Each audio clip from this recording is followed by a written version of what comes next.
Welcome everyone to Dead Talk Live, and tonight we are joined by filmmaker Francois Larosa. Francois, thank you for being on our show. How are you doing? Great, brother. How are you? It's good to see you. I'm doing well. Thank you so much for being on our show. And let's just get started. You have done pretty much a little bit of everything when it comes to entertainment and Hollywood. Tell us how it all started for you. I started acting back in 2000, but I started my production company in 2008. So I, uh, I guess my production side, I guess I'll speed it up from acting all the way up to. I think I'd rather start with just the production side of things. I definitely was an actor for about 8 years in Austin, Texas, and I got hooked up with some really interesting people. I did a couple of projects with Robert Rodriguez, um, and that was kind of my first classroom to the production side. You know, whenever you're on sets, it's hurry. The mantra is hurry up and wait, and that was actually my classroom of what each individual facet did to finish a film, whether it was sound, whether it was camera, whether it was yeah, a grip, even down to catering. I got, I got to learn all the production side of it, and years later, I talk about that when you're doing a film or a project like that, it takes all parts to make a working brain. And that's something that I learned pretty early. Um, I started my company doing commercials. I did it for nonprofit organizations. Um, Back in the day in 2008, they were coming out with podcasts. And there was a lot of nonprofit organizations that had great websites, Hmm. but they didn't really have a podcast to show exactly what their program was about. And so I came in and I filled that niche and I did pretty good. Nice. So, yeah, with Nice. that, it moved up to doing commercials in Spanish. So I started doing commercials in Spanish. And um, I actually ended up with somebody that had a connection at the time with CBS Telemundo. And so we chatted a little bit, and they talked to me that they were something about they had an opening or they needed some content. I didn't think anything of it. I went down to San Antonio, Texas, and I remember I was just kind of vacationing there, having a few brewskis. I was downtown, and then I noticed two groups of people. There was probably about 30 people in each group, 30, 35. And I was looking at them, and I finally went up to them and I asked them, what exactly are you doing? Are you waiting for something? And they said, yeah, we're waiting for the ghost tour. And I thought, wow, this was interesting. So with me, I always carry a pad and pencil. And I'm always, when I find something interesting, I make a note.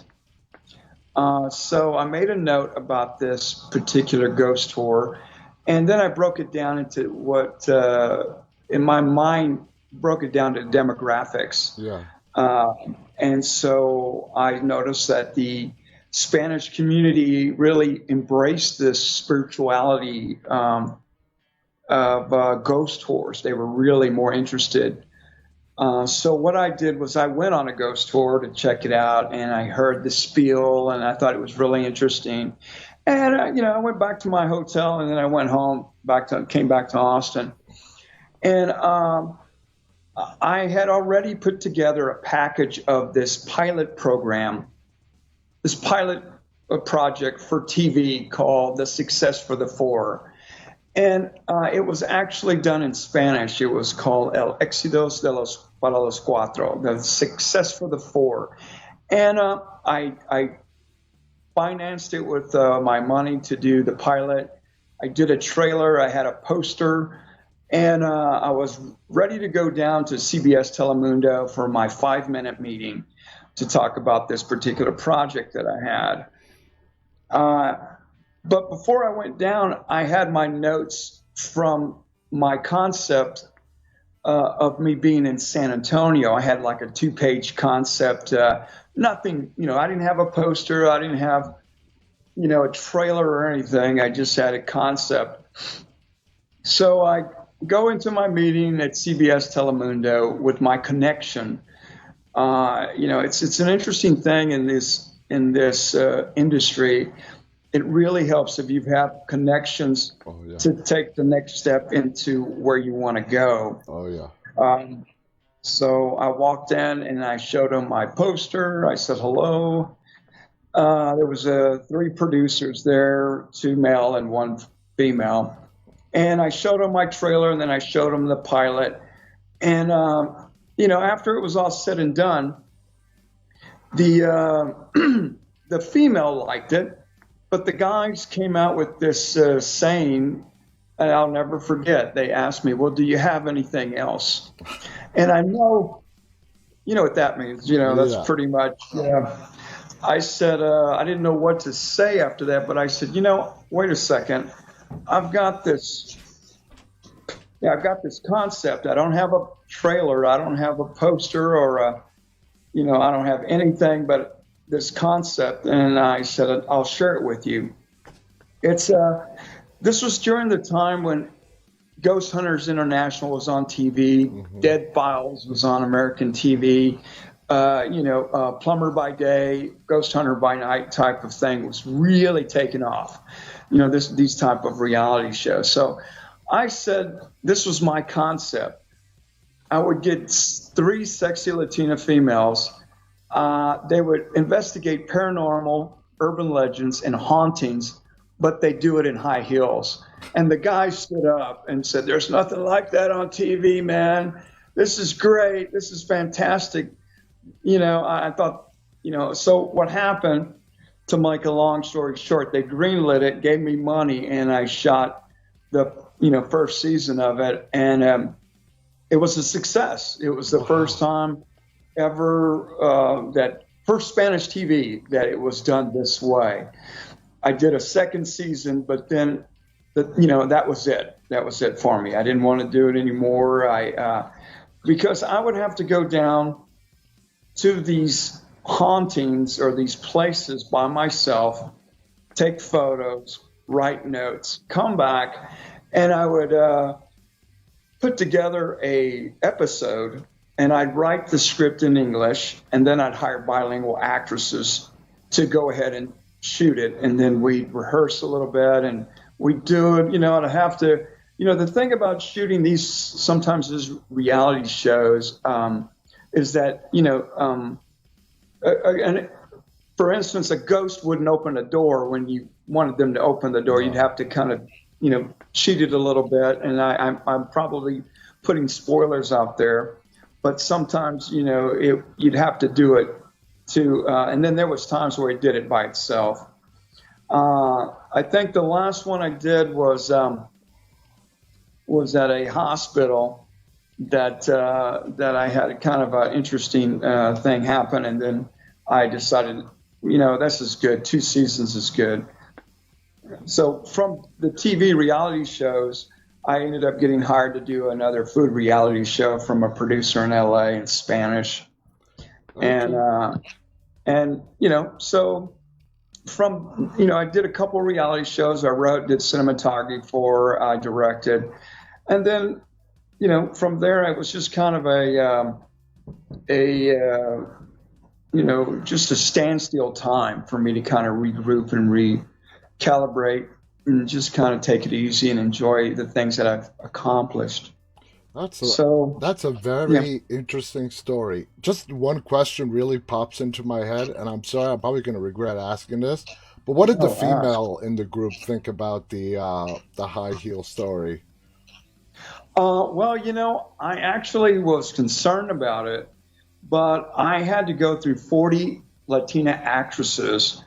They came out of the woodwork to be a part of anything to do with CBS Telemundo. Yeah. So I already had 2 people that I knew that I think would be great for the show. The third one I had to really auditioned for, and then I found the third person. I wasn't sure about her, but then in the midstream, we had to replace her with somebody else. And then it's an interesting thing. I'm glad you said that, because the second season, the way it works is that, when you're dealing with TV producers, not everybody, but the ones that I was dealing with, they wanted to do a second season, but they wanted to replace all three girls and get somebody a little bit younger. And, these are some of the behind the scenes things that I wasn't really prepared for. I learned that there's politics involved in TV and film. Oh, yeah. Behind the scenes things. So I had to, recast for that. And it was really hard, because the females that were in the first one did fantastic. And so, I tried to advocate for them, but, we don't have the back. I'm sorry about that. It's okay. But then, then after that was Food Reality. And then after that, I was at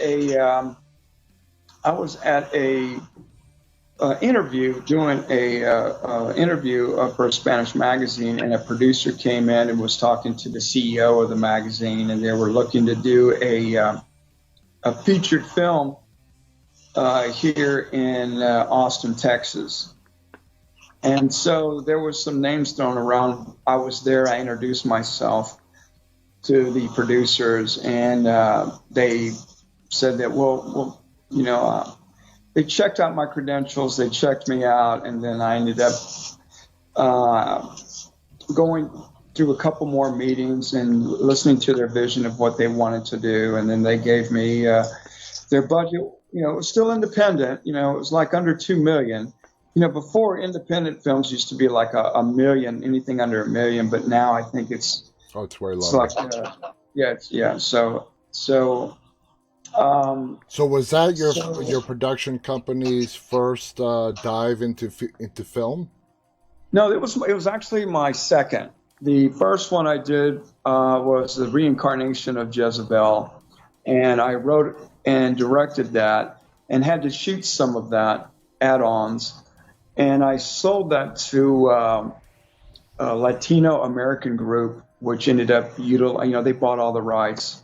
And they put it on HBO Go, I think, in Portugal. It started in Portugal and it kept going on. So that's where I finally had my name on the boards as a filmmaker that could do a story, could do a big production, and to do it in a under budget.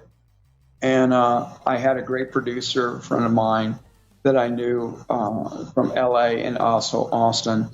So that turned out pretty good. We did make our money back double, which was great for me. But then when I did the second feature film, I did it for a studio, which the guy, I was at the meeting, I was at that interview, and I met the producer.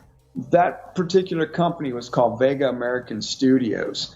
They worked for Warner Brothers doing CGI compositing and animation for Warner Brothers, but they were outsourced. They worked for Warner Brothers for about 10 years, and they did animation and CGI compositing, and they had to sign NDAs that they never worked on it. They never did any work on it. They just got paid, and they were located in Los Angeles, but their big company was in Hyderabad, India. Yeah. So they're the ones that they finally, I met them at that interview, and we had a couple meetings. I did 2 of their films for $1 million. I think, it was 2 for $1 million. And the first one went really good. I was very happy. It was called Garusta. I think that was the name of it. Which is kind of a cantation, kind of a spell, witchcraft type of film. And I did it, I completed it, and I gave them the files. I did not have first cut on that. I helped cast for that. I had to kind of do a little rewriting as for the script, but we got it off the ground. It did fantastic. The actors were just great. But it ended up in court. Something happened, and it turned out that the CGI compositor director had invested money in it, and blah blah blah.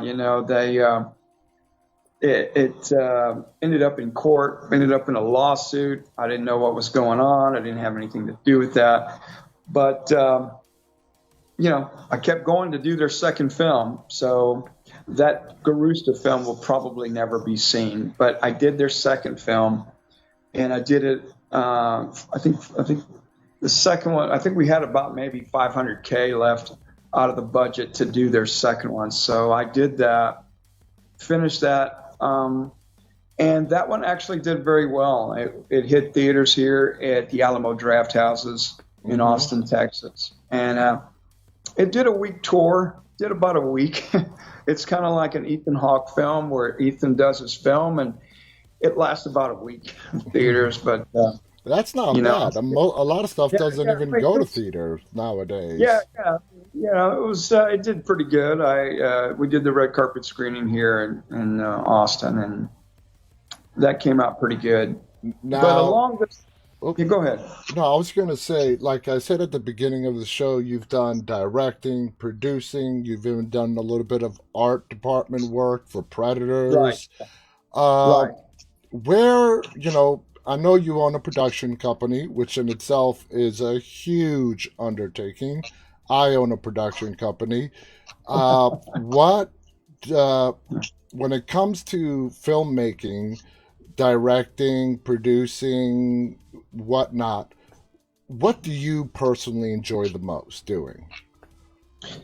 For me, I actually enjoy, I enjoy the story. That's number one. Before I get into anything, I have to really enjoy the story itself, and just try to chew on it, drink some vino and really understand it and then dissect it. Yeah. But I would say I'm very comfortable directing actors. I think that's one of the things, because I was an actor. I definitely am a good communicator with the not only the actors but the crew as well too.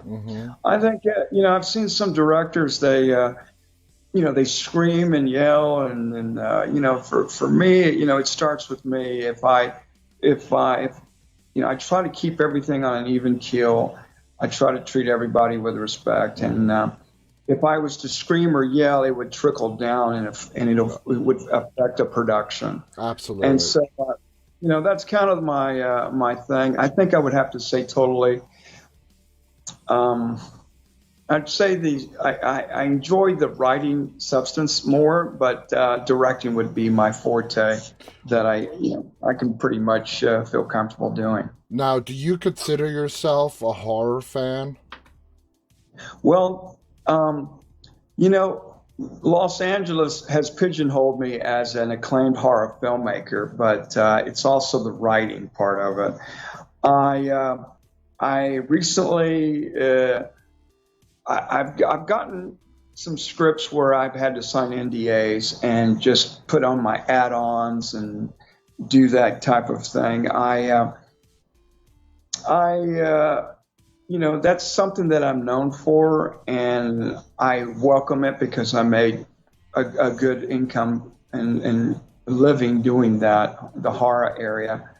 I have to give kudos to Lorraine Warren. I met Lorraine a couple of years back at her house in Monroe, and I got to hear some of these stories that will probably never be put on the film, and I got to see the museum itself, and that in itself was kind of a so you saw the Secret Room Museum. I saw the Secret Room, yeah. Nice. And I probably wouldn't go back, but Lorraine was so sweet to me, and Tony Spera, great guy. I did get to go in, and I got to hear. I think they had just done Annabelle, the first Annabelle, And it was really an interesting time because while the movie was released, I was actually there with the real the real Annabelle doll, Wow. and they're in the museum. And but there was other things in that museum that were actually, for me, more frightening, you know. Um, but I think listening to some of the stories and some of the events that happen, kind of, I took notes and I listened and I thought, well, maybe I could use this later down the road. And um, I've actually used some of these things that I used in my writing for this upcoming script that I've been writing called The Possession 2. So I want to thank Tony Spira and the late Lorraine Warren, who was a lovely lady, by the way. And I have to say this sidebar note. When I was leaving Lorraine's house, this is how fantastic she was. She mentioned to me to stay away from Ouija boards. She said, "Don't go near Ouija boards. Stay away from Ouija boards." And I thought, okay. Well, I never go near Ouija boards, man. I really don't. And she told me it again. I thought, oh, okay, I got it. All right, thank you. Yes, yes. So the following 2 weeks was Halloween, and I was getting ready to go to this big party of a friend of mine's, and they put on a big Halloween party. And this one was even bigger. And as I was getting ready to walk out the door, something triggered in me, and I stopped and I said, "Hey, listen, could you call them and ask them if they have a Ouija board there?" And she thought I was, what?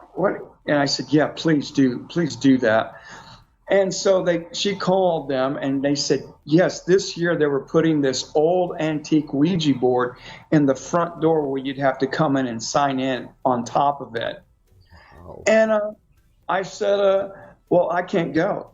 They were all shocked. They said, "What do you mean?" I said, "Look, when Lorraine Warren tells me to stay away from Ouija boards, stay away from a Ouija board, I'm not going. You'd have to remove it." Yeah. And after it was all said and done, they did remove it and take it out of the house, away from the house, so that I could go and attend that. I'm right there with you. You hear all these stories. People think it's a game and it's fun, but in reality, you don't know what you're messing with.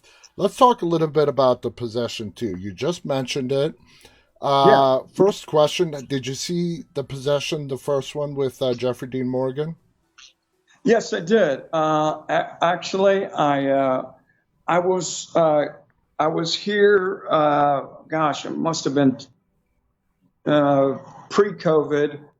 The Bacon brothers were here, and a few people next to me was Kara Sedgwick, who played the mother in the film. And I did see that.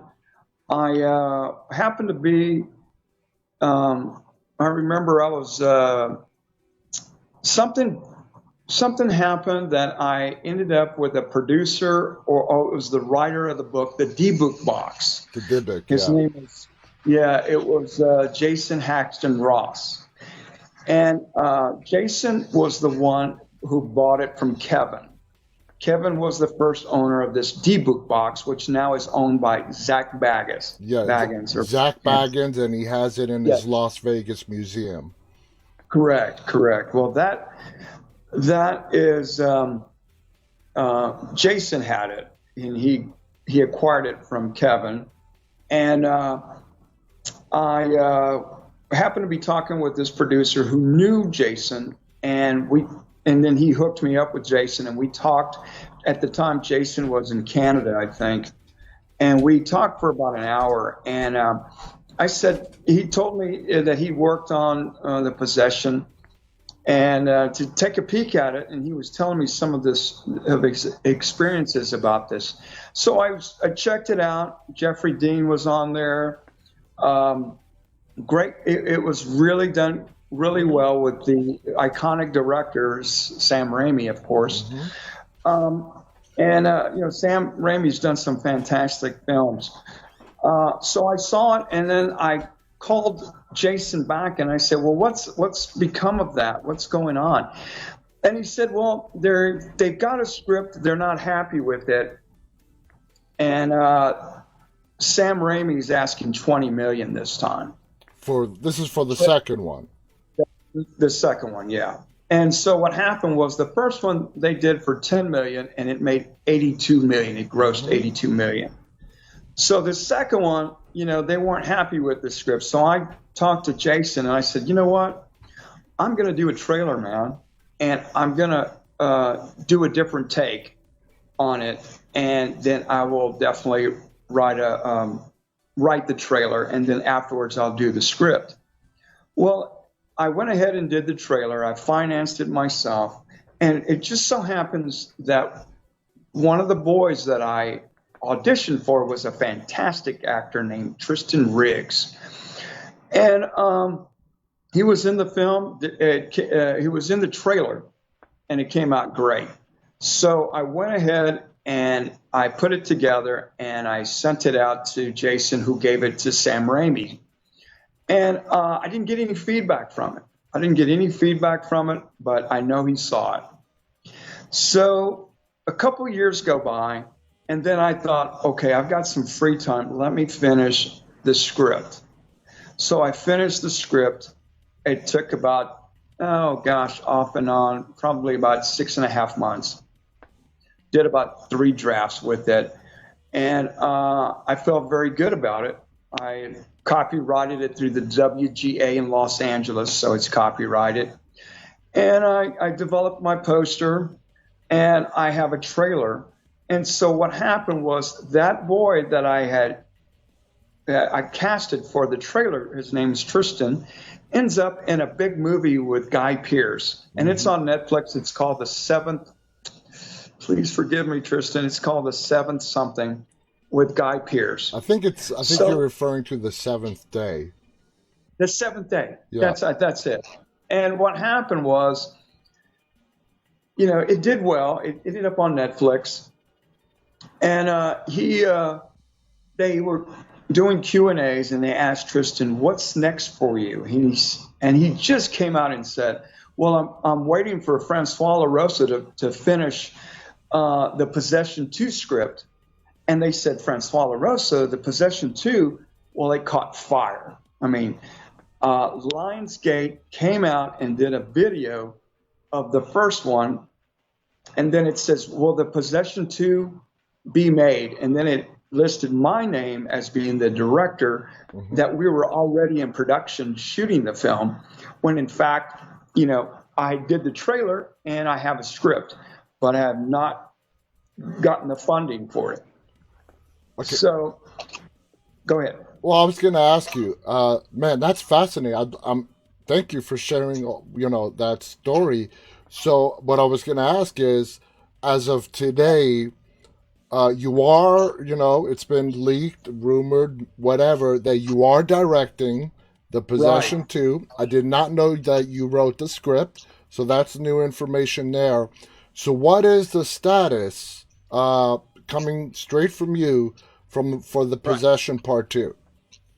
Okay. Where I'm at right now is I'm going to be connecting with some of my connections this December in Los Angeles. I've got to go to Miami first. I've got some connections there. I'll be there on the 4th, and then when I come back, I'll be heading to Los Angeles to talk to some of my connections there. But I'm in Victoria, Texas today, and I'll be heading back to Austin Saturday. Okay. And while I'm there, I'm going to meet with Alvaro Rodriguez. I want to sit down and have a chat with him. Nobody really knows Alvaro Rodriguez that much, but I mean, he wrote Machete, he wrote Predators, the remake, he wrote Shorts. I think he did Shorts, but his brother's Robert Rodriguez. Mm-hmm. And so I'm going to sit down with him and do a sit down and see if I can chat with him about maybe hooking up with Robert to do it here in Texas. One of the reasons is if you know, I can shoot this film, but I need Money. yeah, the money. And the money, it can come from Troublemaker Studios. Elizabeth Avalon is the vice president still, and I know Elizabeth. So I'm going to try to do a sit down with them, one of them, for sure Alvaro, but I want to sit down with either Robert or Elizabeth and do a pitch to them to see if they're interested. I know they put Eli Roth on the map.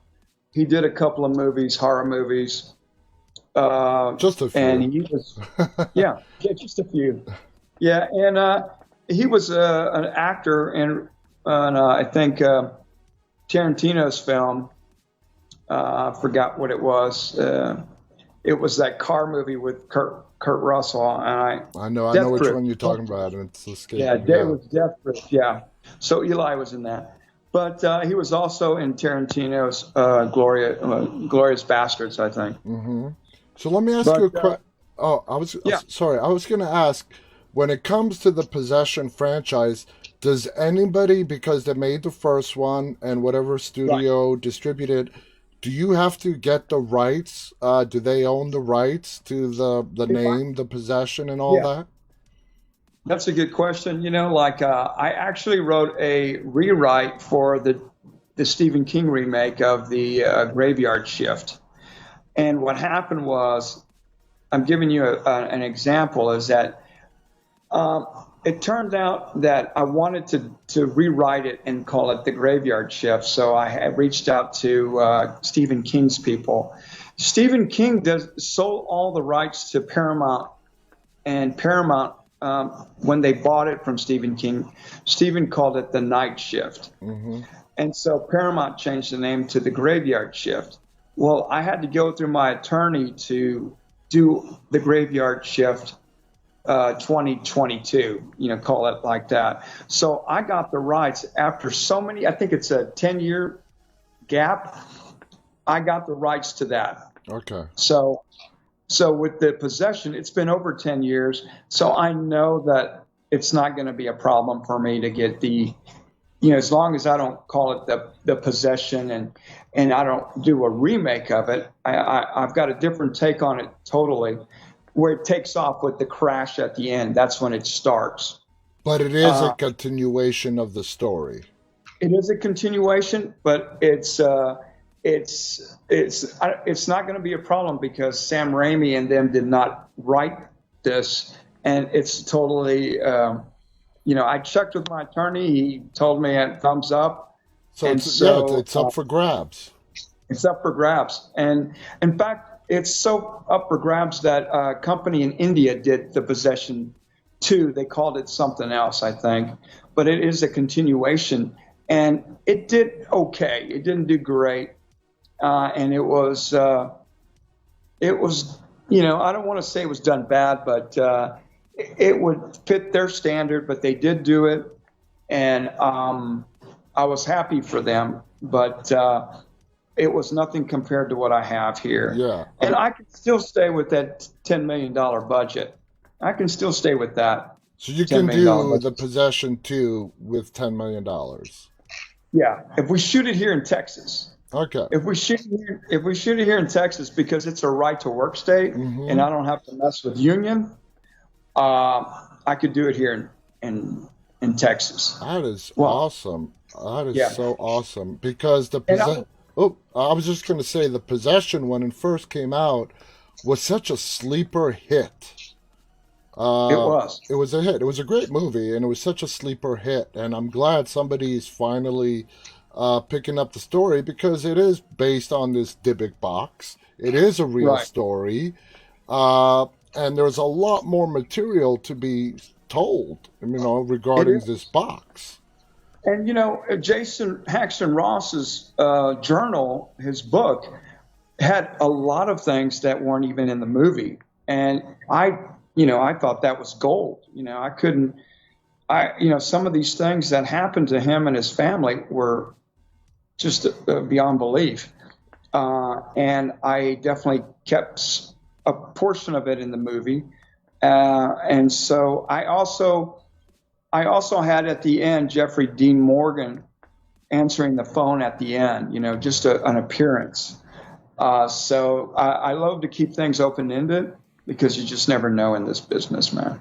That's awesome. Oh, thank you so much for sharing that story with us. I know I'm personally cannot wait to see what you wrote, and hopefully you'll get the financing and you get to start shooting soon, and we get to see this film. Besides Tristan, on a $10 million budget, Hollywood is all about putting the name in front of the camera. Right. Besides Tristan, are there going to be a lot of new up and coming stars? I mean, it's all Yeah. preliminary, now. Yeah. Whenever you're the studio or a studio, which I have already reached out to Blumhouse and Ghost House Pictures. I've already reached out to them. I haven't gotten a response yet, but I have recently reached out to them. They're going to require a named actor. Yeah. I know that I can get, I'd love to get Jeffrey Dean to come in and do a 1 day shoot, and knock that out. So then that way he's, named on there. But, I was looking for somebody to come in. I was looking at some of the people from American Horror Story, Mm-hmm. utilizing, one of the actors there. And I just can't think of the name right now, but definitely thinking of utilizing a male from there. Nice. But with a project like this, if I come in as a writer, a screenplay writer, what they'll do is they will probably pick and choose who they feel who would be great for this film. I would have some say so, but it's that's the thing about studios is that they've already got their wheels turning once I sit down and continually discuss this. So I just got to go with what they, Yeah. if they're putting up the money, they're going to want this person and this person. And they probably will ask for my feedback, but bottom line, they're going to pick and choose who they want, man. Yeah, like someone like Finn Whitrock from American Horror Story. I mean, a lot of great people out there that you Yeah. can get to do this film. Wow, that is awesome. I'm glad that we got you on here and we got to hear it straight from the horse's mouth. Francois, I want to thank you so much for coming on our show and sharing all your stories. How you got involved in this business and to answer the big questions about The Possession 2. Horror fans love this movie. I haven't met a single person who's watched it who has not loved it. Right. It was probably one of the first things I've ever seen Jeffrey in, and he was amazing in it. And Yeah. He was. Yeah. yeah, I'm just really, really excited. Before we go, any final thoughts you want to share? I just want to say, thank you for what you do. Thank you for keeping the horror genre alive, and as well as the other aspects of what it takes to do a film. And I just say more power to you, brother. Thank you, Francois. That means a lot. Thank you so much. Guys, thank you for tuning in tonight. I want to thank my guest, Yes. Francois Larosa. Stay safe. On behalf of Francois and myself, stay walking. Good night, everybody. Take care, guys. See you later, man.